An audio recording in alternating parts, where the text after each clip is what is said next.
А что, если викинги пришли из Азербайджана? Согласно, звучит как теория из ТикТока после 2 ночи. Но именно это всерьез пытался доказать Тур Хейердал. В конце 90-х годов он приехал в место неподалеку от Баку. Гобустан. Место, где находятся древнейшие наскальные рисунки мира. Этим рисункам до 40 тысяч лет. Люди, которые здесь жили, они жили во времена ледникового периода, а Каспийское море тогда подходило прямо под эти скалы. Гобустан вообще нашли случайно, рабочие в карьере. И, кстати, это сегодня масси Азербайджана и объект ЮНЕСКО, музей под открытым небом и одно из самых странных мест Кавказа. Но при чем тут Хейердал? Наскальные рисунки, лодки, они выбиты на этих стенах и очень напоминают изображения древних скандинавских судов. Именно после этого у него рождается идея, а что если предки викингов пришли с Кавказа? Дальше еще безумнее. Хейердал начинает изучать скандинавские саги, находит упоминания народа асов, азов, асов и заявляет, что асы – это азеры.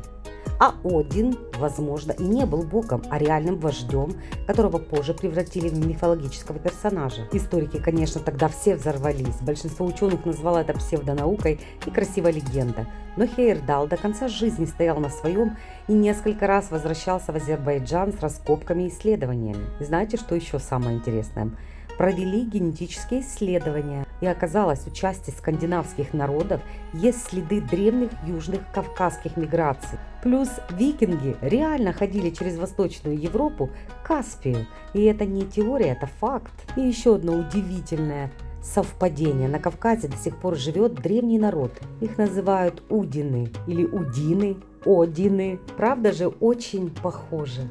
Этот народ – это потомки Кавказской Албании, один из самых древних христианских народов этого региона. И вот тут-то и начинается та самая игра созвучий, которую так любил Хейердал. Один, Удин, асы, азы, азеры. Наука говорит, это не доказательство, но для древней истории такие совпадения выглядят слишком уж кинематографично. Напоследок давайте немного поиграем в Хейердала. Бог Один. Меняем ударение. Бог один. А теперь меняем букву. Бог един. Совпадение? Или древние легенды действительно иногда хранят память о чем-то намного более реальном, чем мы думаем?